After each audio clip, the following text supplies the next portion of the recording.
सबसे पहले आप सबको गुड आफ्टरनून मेरी तरफ से। आप जानते हो मैं हूँ कौन? माय नेम इज़ चेतन सोन। ठीक है, आप में से बहुत से लोग यहाँ सफ़र करके आए होंगे। सफ़र की अगर बात की जाए खास करके ट्रेन की, तो ट्रेन में एक चीज़ कॉमन है, वो है चाय वाले की आवाज़। तो चाय वाले की आवाज़ में देखना सुबह से लेकर शाम तक उनकी अलग अलग तरीके से आवाज़ आ रही होती है। सुबह सुबह रहता है चाय चाय चाय चाय चाय चाय चाय, और दिन का रहता है चाय चाय चाय, और रात होते ही चाय चाय चाय। और बहुत से ऐसे ऐसे धुरंधर रहते हैं जिनके पास सीट रिजर्व भी नहीं होती, फिर भी वो लोग जुगाड़ जमाते कुछ इस तरीके से। जो बैठा हुआ आदमी रहता है उससे खड़ा हुआ पूछता है भाई साहब टाइम कितना हो रहा है? जी 4:30 हो रहे हैं। अरे 4 बजे तक मुझे पहुंचना था। ठीक है कोई बात ना, पहुंच लोगे तुम।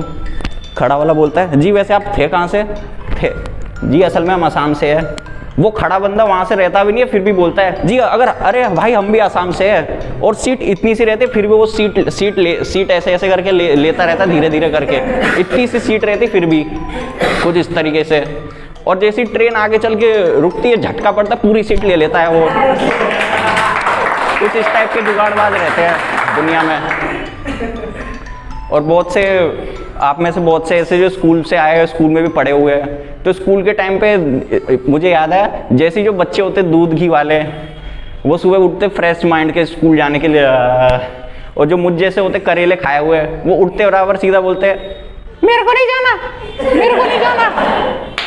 फिर भी घर वाले यूनिफॉर्म पहना के कुछ भी करके हाथ पकड़ के ले जाते, और हम करते हैं मेरे को नहीं जाना, मेरे को नहीं जाना। कुछ इस टाइप की चीज़ें। और हाँ, जैसे वो लोग स्कूल का टाइम, जो होशियार बच्चे रहते हैं वो पहले बोल चुके होते हैं कि sir I done my homework. और जो मुझ जैसे नालायक होते हैं, पहली बात तो उनके एक्सप्रेशन देख, बताने की ज़रूरत नहीं है, एक्सप्रेशन देख के टीचर समझ जाता है और पता रहता है कि ये बंदा आज मार खाने वाला है। और जो होता है ना कि हाथ में डंडियाँ पड़ती है, तो मुझ जैसे नालायक बच्चे पट पट पट खा भी लेते हैं। और बहुत से ऐसे बच्चे होते हैं जो सामने अगर देखा तो कुछ इस टाइप की चीज़ है। और स्कूल में एक दिन वो आता है जब बच्चे खुश हो जाते हैं, वो है स्कूल ट्रिप। स्कूल ट्रिप की बात की जाए तो उसी दिन डिसाइड हो जाता कौन किसके साथ रहेगा, क्या क्या करेगा, और सब अपने घर वालों को मनाना चालू कर देते हैं। बहुत से तो ऐसे जिनके घर वाले मानते नहीं, फिर भी वो अपने घर वालों को ब्लैकमेल करते हैं। जैसे पापा बोलता है अपने बेटे से, ओए तू टूर में नहीं जाने वाला, तो तेरी पढ़ाई में लिखाई में नुकसान पड़ रहा है। पापा मैं बता दूं अपनी मम्मी के जेब में से 2000 रुपये निकाले थे। हाँ जा मजे कर। कुछ इस टाइप की चीज़ें। और टूर जाने से पहले की जो रात होती है, उससे बच्चे तो एक्साइटमेंट के मारे सोते ही नहीं हैं। बस ये सोचते रहते उधर क्या करेंगे, क्या होगा। और घर वालों को बोलते रहते वहाँ पर जगह कैसी होगी, क्या होगा। और घर वाले बोलते चुपचाप सो जा वरना जाने ना देंगे तेरे को सुबह। और जैसी टूर जाते वक्त बस में जैसे बच्चे बैठते हैं, तो आगे कुछ होशियार बच्चे बैठ जाते हैं टीचरों के साथ। टूर से कोई मतलब नहीं रहता, बस पढ़ाई लिखाई की बातें करते रहते हैं। और पीछे कुछ धुरंधर बैठे रहते हैं मुझ जैसे नालायक टाइप के, वो बस एक ही बातें कर रहे होते हैं। ओए तूने घड़ी कहाँ से ली, ओए तू कहाँ पे बाल कटवाने जाता है, कुछ इस टाइप की चीज़ें। और बस में एक चीज़ है, एक ना एक टीचर ऐसा ज़रूर निकलता है जो बोलता है बच्चों वो देखो रोड में क्या है। बच्चे देख कर बोलते हैं बच्चों वो देखो, टीचर बोलता है बच्चों वो देखो रोड में क्या है। मैंने तुम्हें पढ़ाया भी इस चीज़ के बारे में।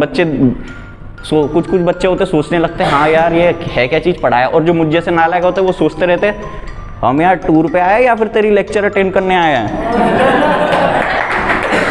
तो दोस्तों पढ़ाई तो ज़रूरी है, पढ़ाई के साथ एंटरटेनमेंट भी ज़रूरी है। और एंटरटेनमेंट बोले तो सिनेमा, तब के सिनेमा में अब के सिनेमा में बहुत ज़्यादा फ़र्क है। पहले के 90s के सिनेमा में देख लो, जब भी खास करके फैमिली मूवीज़ में जब भी लड़का लड़की के घर जाता है रिश्ता लेने, तो रिश्ता मांगते वक्त तो जो लड़की होती थी वो तो अपना 1.5 मीटर घूंघट चबा देती है शर्म के मारे। और जो बाप होता था उनका मेहनत वाली मुँह वाला, उनका बस एक ही डायलॉग रहता था हे लगता है राधा बेटिया शर्मा गई। हाँ, मेहनत वाले बाप से आता है। जैसे वो टाइम होता था ना जब लड़के का बाप बोलता था अरे हमारी जो डिमांड थी आपने पूरी की नहीं है, शादी हो नहीं सकती। तो उसका केवल एक ही डायलॉग रहता था मेरी पगड़ी आपके चरणों में है सरकार, शादी मत टूटाइए वरना हमारे गांव में नाक कट जाएगी। बस यही रहता था उसका। उसको देख के लगता ही नहीं था कि इसने कोई बच्चे भी पैदा किए होंगे, इतना सीधा होता था। और एक बात और, हॉलीवुड और बॉलीवुड सिनेमा में, हॉलीवुड और बॉलीवुड देखा है, जमीन आसमान का फर्क है। वहाँ हॉलीवुड के जासूसों को देख लो कैसे एकदम जेम्स बॉन्ड जैसे सूट वूट पहने हुए, माने में जेम्स बॉन्ड 007, और हमारे जासूस को देख लो भिखारी बना देते हैं।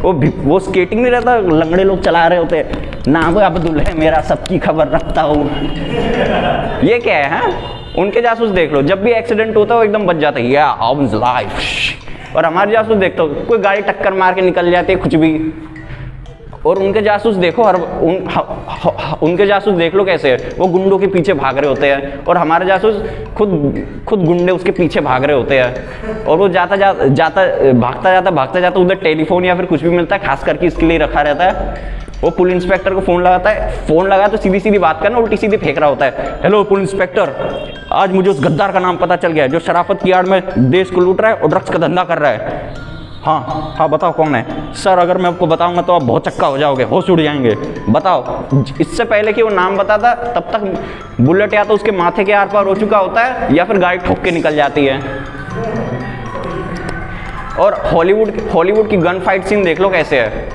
गन रहता है, गन के आगे स्नाइपर, ऊपर से दूरबीन, साइलेंसर लगा रहता है, वो पूरा निशाना देख के मारते हैं। और हमारे बॉलीवुड वालों को देख लो, पता नहीं कहाँ से डायरेक्ट जाएंगे दुश्मन के विलन, ढेर सारे लोग रहेंगे, उनके बीच में जाएंगे और गोली चलाएंगे, डिस्कियाँ।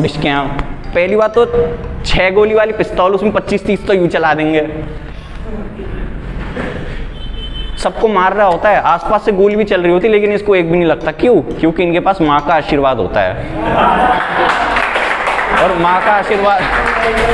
माँ का आशीर्वाद बॉलीवुड में सबसे बड़ा वरदान होता है। खास करके हाँ, माँ से याद है, जब भी दुश्मन के अड्डे में माँ बंदी हुई रहती थी ऐसे करके, तो दुश्मन पता नहीं कहाँ से हीरो के अंदर कौन सी शूटर की आत्मा घुस चुकी होती है, वो सीधा निशाना सीधा रस्सी पे ही मारता है। ऐसा नहीं कि कभी माँ के हाथ में लग जाए, हाय तेरा बेड़ा कर गो, बस ऐसे ही। हाँ, याद है जब भी माँ को गोली लगती है तो जाते जाते वो अपनी आखिरी लाइन बोल जाती है, बेटा हाँ माँ, हाँ बेटा अपनी बहन का ख्याल रखना माँ, बेटा हाँ माँ, हाँ ज़रूर बेटा, चाय पत्ती की डिब्बी में से 35 रुपये ले पड़ेगा, निकाल लेना माँ। हाँ माँ, हाँ बेटा आज मैं तुम्हें बताने जा रहा हूँ तुम्हारे बाप का कातिल कौन है। हाँ बेटा, हाँ माँ, हाँ हाँ हाँ बेटा तुम्हारे बाप का कातिल, हाँ माँ, हाँ कातिल तुम्हारे बाप का कातिल जे के कटक हो जाती सीधा। पहली बात तो है कि सारी फालतू बातें माँ करके गई है। पहले बोलना कि तेरे बाप का कातिल जे के, फिर बोल कि अपनी बहन का ख्याल रखना, चाय पत्ती की डिब्बी में 35 रुपये पड़े हुए हैं। और इनके पास पता नहीं कौन सा GPS लगा रहता है, इससे पहले कि एम्बुलेंस पहुंचती उससे पहले ये निकल चुकी होती है। और एक चीज़ नोटिस करना, जब भी हॉलीवुड में जब भी हीरो विलन के पास जाता है लड़ने के लिए, नहीं मारने के लिए, तो उनके वो कुछ नहीं बोलते, बस ऐसा है, या यू आर पास्क डिस्काउंट। और हमारे बॉलीवुड वालों को देख लो कैसे है, आराम से जाएंगे गन वन लेके, रिलैक्स होके, सीधा ऐसे। पहले डिबेट होगी, जानी हम तो तुम्हें मारेंगे, लेकिन तब जब बंदूक भी हमारी होगी, गोली भी हमारी होगी और आदमी भी हमारा होगा। कुछ इस टाइप की चीज़ें होती है। और बहुत